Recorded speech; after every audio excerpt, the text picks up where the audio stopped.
Hello नमस्कार बच्चों। हम देख रहे हैं चैप्टर नंबर 1 रैशनल नंबर्स और ये है इसका पार्ट 10। इस वीडियो सीरीज़ का इस चैप्टर का ये पार्ट 10 है जिसमें हमें डिस्कस करना है एक्सरसाइज 1.1। एक्सरसाइज 1.1 का पहला क्वेश्चन है यूजिंग अप्रोप्रिएट प्रॉपर्टीज फाइंड। पहला सम है -2/3 इंटू 3/5 प्लस 5/2 -3/5 इंटू 1/6। तो अगर आप यहाँ पर हमें जो भी प्रॉपर्टी आपको अप्रोप्रिएट लगे इस कैलकुलेशन इस सम को सॉल्व करने के लिए, जिस प्रॉपर्टी से ये कैलकुलेशन इजी हो जाए वो प्रॉपर्टी आपको यूज़ करनी है। Using appropriate properties we have to find the answer. तो अगर आप क्वेश्चन को ध्यान से देखोगे तो यू कैन अंडरस्टैंड दैट कि यहाँ पर भी ये देखो, ये पहले इन दो नंबर का मल्टीप्लिकेशन है, यहाँ पर इन दो नंबर का मल्टीप्लिकेशन है और एक नंबर है जिसका एडिशन हो रहा है और ये मल्टीप्लिकेशन का सब्ट्रैक्शन हो रहा है। देखो पहले ये जो नंबर है ये दोनों नंबर मल्टीप्लाई हो रहे हैं, उसमें 5/2 ऐड हो रहा है, फिर जो भी आंसर आएगा उसमें से ये मल्टीप्लिकेशन को माइनस करना है। तो ये एक सिंपल, अगर आप कोई भी प्रॉपर्टी यूज़ ना करो तो आप ऐसे सॉल्व करोगे कि पहले इनको मल्टीप्लाई करोगे, उसके बाद 5/2 को, और उसके बाद ये जो प्रोडक्ट है उसको माइनस करोगे। लेकिन हमें कोई प्रॉपर्टी यूज़ करनी है, अप्रोप्रिएट प्रॉपर्टी यूज़ करनी है, तो हम कैसे करेंगे? तो अगर आप इस क्वेश्चन को ध्यान से देखो, इन नंबर्स को ध्यान से देखो, तो यू कैन सी दैट कि 3/5 यहाँ पर भी है, मल्टीप्लाई हो रहा है इसके साथ, और 3/5 यहाँ पर है और ये भी मल्टीप्लाई हो रहा है। तो एक ही नंबर मल्टीप्लाई हो रहा है, इसका मतलब कि डिस्ट्रीब्यूटिव प्रॉपर्टी होगी कहीं ना कहीं। तो सबसे पहले हम क्या करेंगे, सबसे पहले तो मैं ये जो क्वेश्चन है वो लिख लेता हूँ, ये जो नंबर्स हैं उनको एज इट इज़ लिख लेता हूँ। तो -2/3 इंटू 3/5 प्लस 5/2 माइनस 3/5 इंटू 1/6। उसके बाद ये जो प्रोडक्ट है उसको मैं आगे लिखता हूँ, 5/2 से पहले लिखता हूँ। तो यहाँ पे -3/5 इंटू 1/6 और 5/2 को बाद में लिखता हूँ, 5/2। तो इसका क्या मतलब हुआ, हमने पोजीशन चेंज की, ऑर्डर चेंज किया नंबर्स का। तो इसका मतलब हुआ हमने associative property use, sorry commutative property use की। बाय, ये कैसे हुआ, तो बाय कम्यूटेटिविटी, ये कम्यूटेटिविटी की वजह से हम ऐसा कर पाए। तो इसके लिए ये मैंने यहाँ पे ब्रैकेट में लिखा बाय कम्यूटेटिविटी। ये स्टेप हमने क्यों किया, ये स्टेप हम कैसे कर सकते हैं, क्योंकि कम्यूटेटिविटी प्रॉपर्टी है इसलिए। तो कम्यूटेटिविटी प्रॉपर्टी यूज़ करके हमने ये स्टेप किया। उसके बाद अब आप यहाँ पे देख सकते हो,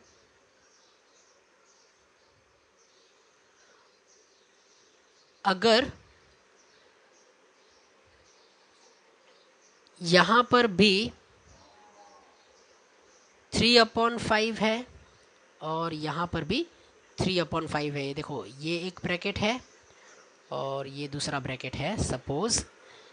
तो ये एक नंबर है मल्टीप्लिकेशन है, ये दूसरा मल्टीप्लिकेशन है, दोनों में ही 3/5 मल्टीप्लाई हो रहा है। इसका मतलब कि डिस्ट्रीब्यूटिव प्रॉपर्टी है, तो 3/5 को हम बाहर लिखेंगे, 3/5 इंटू, तो फिर डिस्ट्रीब्यूटिव प्रॉपर्टी हम यूज़ कर रहे हैं, तो अंदर क्या बचेगा, -2/3 और फिर ये माइनस और फिर 1/6, यहाँ पे बचेगा 1/6 प्लस 5/2। तो ये हमने क्या किया, ये हमने डिस्ट्रीब्यूटिव प्रॉपर्टी यूज़ की। तो यहाँ पर मैं क्या लिखूँगा, बाय डिस्ट्रीब्यूटिविटी। तो यहाँ पर मैं क्या लिखूँगा, ब्रैकेट में बाय डिस्ट्रीब्यूटिविटी। ये स्टेप हमने कैसे लिखा? डिस्ट्रीब्यूटिव प्रॉपर्टी की वजह से ये हम ऐसे लिखा। ये जो ऊपर वाला स्टेप था उसी को हमने ऐसे लिखा डिस्ट्रीब्यूटिविटी की वजह से।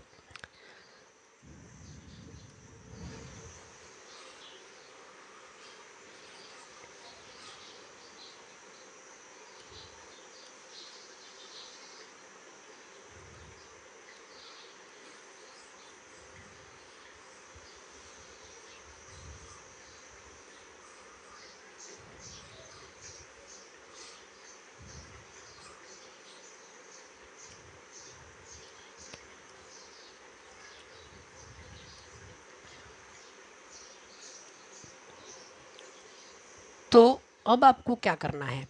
तो अब आपको 3/5 को मैं ऐसे ही रखूँगा, 3/5 इंटू, पहले मैं इस ब्रैकेट को सॉल्व करूँगा।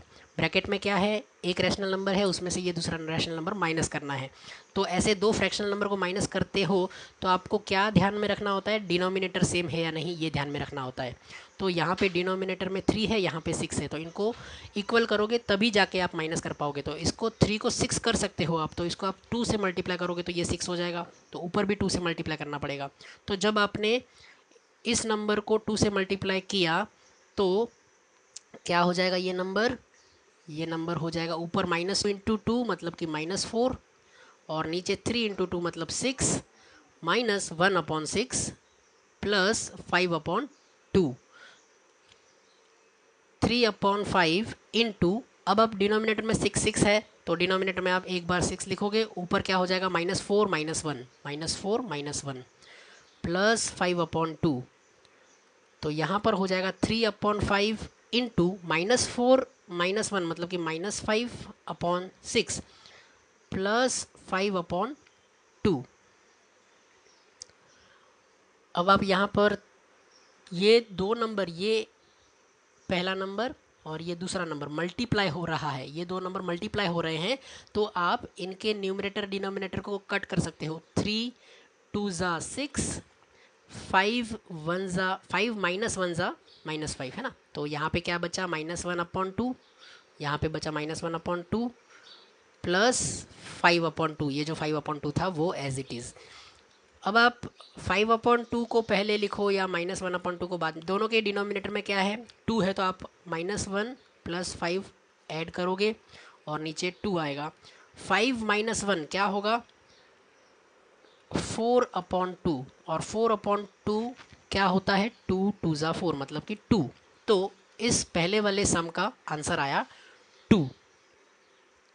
तो यहाँ पे हमने दो प्रॉपर्टी यूज़ की, कम्यूटेटिविटी और डिस्ट्रीब्यूटिविटी, जिसकी वजह से आपने ये जिसको यूज़ करके आप ये कैलकुलेशन इजीली कर पाए। अगर प्रॉपर्टी यूज़ नहीं करोगे तो कैलकुलेशन में बड़े बड़े नंबर आएंगे, मल्टीप्लिकेशन करना पड़ेगा, डिवीजन करना पड़ेगा, लेकिन ये जो प्रॉपर्टी हम यूज़ करते हैं उसकी वजह से ये कैलकुलेशन थोड़ा सा ईजी हो जाता है। तो ये था क्वेश्चन नंबर 1 का फर्स्ट। अब हम सॉल्व करेंगे क्वेश्चन नंबर 1 का सेकंड सम।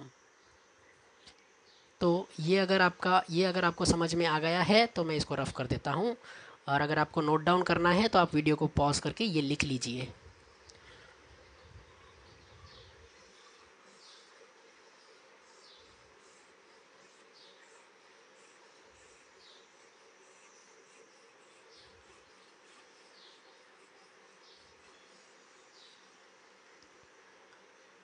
तो हमारा सेकेंड सम है 2/5 इंटू -3/7 -1/6 इंटू 3/2 प्लस 1/14 इंटू 2/5।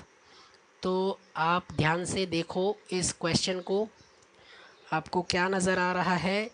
किन किन नंबर का मल्टीप्लिकेशन हो रहा है, कौन सा नंबर ऐड हो रहा है?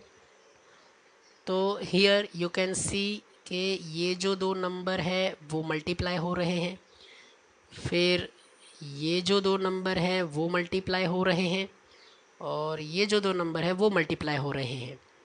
तो मल्टीप्लिकेशन जो हो रहा है उनको हम साथ में ही रखेंगे, और मतलब कि पूरा का पूरा ये जो प्रोडक्ट वाले दो नंबर्स हैं, जिन जिन जिन नंबर्स का मल्टीप्लाई हो रहा है उनको आप साथ में ही रखोगे, उनको आप अलग नहीं कर सकते। तो इसका मतलब कि ये जो नंबर है वो उसको हम एक ही कंसिडर करेंगे, ये नंबर है इसको आप साथ में ही रखोगे, और ये नंबर है इसको आप साथ में ही रखोगे। और उसके बाद देखो यहाँ पे माइनस है, यहाँ पे प्लस हो रहा है। एक बार ये इस प्रोडक्ट में से ये प्रोडक्ट माइनस होगा और ये प्रोडक्ट ऐड होगा। तो आप थोड़ा सा ध्यान से देखो कौन सा नंबर रिपीट हो रहा है। देखो यहाँ पे 2/5 मल्टीप्लाई हो रहा है, यहाँ पे भी 2/5 मल्टीप्लाई हो रहा है। तो मैं ये वाला प्रोडक्ट और ये वाला प्रोडक्ट मैं साथ में रखता हूँ। तो मैं इन दो नंबर्स को आगे लेके आता हूँ। 2/5 इंटू -3/7, यही जो एज इट इज़ ऐसे ही लिख दिया। अब मैं ये जो नंबर है इसको आगे लेके आता हूँ, तो +1/14 इंटू 2/5। ओके, ये नंबर को मैं यहाँ लेके आ रहा। अब बचा क्या, ये नंबर बचा, तो -1/6 इंटू 3/2। तो यहाँ पे हमने क्या किया, हमने पोजीशन चेंज की नंबर्स की। तो इसका क्या मतलब हुआ, by commutativity. Commutativity, okay, by commutativity ये स्टेप हमने किया। अब देखो इसमें भी 2/5 है और इसमें भी 2/5 मल्टीप्लाई हो रहा है। तो 2/5 को आप बाहर लिखोगे एक बार, और अंदर ब्रैकेट में क्या बचेगा, -3/7 प्लस 1/14, और यहाँ पे क्या बचेगा 1/6 इंटू 3/2। तो ये स्टेप हमने कैसे किया, तो बाय डिस्ट्रीब्यूटिविटी।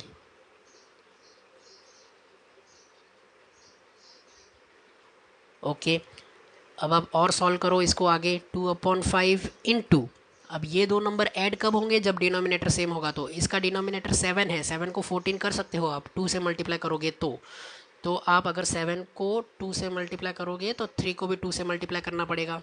तो ये नंबर हो जाएगा -3 2 -6 अपॉन 14 प्लस 1/14 माइनस यहाँ पे 1/6 इंटू 3/2। नाउ अगर आप यहाँ पे जिन दो नंबर का मल्टीप्लिकेशन हो रहा है, ये दो नंबर का, इनके न्यूमरेटर डिनोमिनेटर अगर आप कट कर सकते हो तो कट कर दो। तो यहाँ पे मैं कट कर देता हूँ, 3 2 6 हो जाएगा। 2/5 यहाँ पे -6 प्लस 1, -6 प्लस 1 क्या होगा, -5/14 माइनस ये क्या हो गया 1/4। 1/4 कैसे, तो 1 इंटू 1 1 और 2 2 4, तो 1/4। अब यहाँ पे इन दो नंबर का मल्टीप्लिकेशन हो रहा है, तो अगर न्यूमरेटर डिनोमिनेटर में कुछ कट हो सकता है तो कट कर दो। 2 7 14 और 5 -1 -5। तो यहाँ पे क्या बचा, -1/7 -1/4। तो 4 को -1 के साथ, 7 को 1 के साथ और 7 को 4 के साथ तो भी आप कर सकते हो। तो यहाँ पर जब आप 4 को -1 के साथ मल्टीप्लाई करोगे तो क्या मिलेगा, -4, फिर ये -7 को 1 से मल्टीप्लाई करोगे तो 7/7 4 28। तो यहाँ पे मिलेगा आपको -4 -7 मतलब -11/28। अब 11 और 28 को आप कट नहीं कर सकते, तो यही आपका फाइनल आंसर। तो ये एक्सरसाइज 1.1 का क्वेश्चन नंबर 1 का सेकंड क्वेश्चन भी हमने सॉल्व कर दिया है। तो दोस्तों वीडियो काफ़ी, ये एक्सरसाइज अभी भी बाकी है, काफ़ी सारे क्वेश्चंस है इसमें, तो वीडियो काफ़ी लंबा ना हो जाए इसके लिए इस वीडियो को यहीं पे स्टॉप करते हैं। नेक्स्ट वीडियो में क्वेश्चन नंबर 2, और उसके बाद अगर कोई क्वेश्चन और ज़्यादा क्वेश्चन सॉल्व हो पाएंगे तो वो हम नेक्स्ट वीडियो में सॉल्व करेंगे। तो चलिए इस वीडियो को मैं यहीं पे स्टॉप करता हूँ, मिलते हैं नेक्स्ट वीडियो में, तब तक के लिए थैंक यू वेरी मच।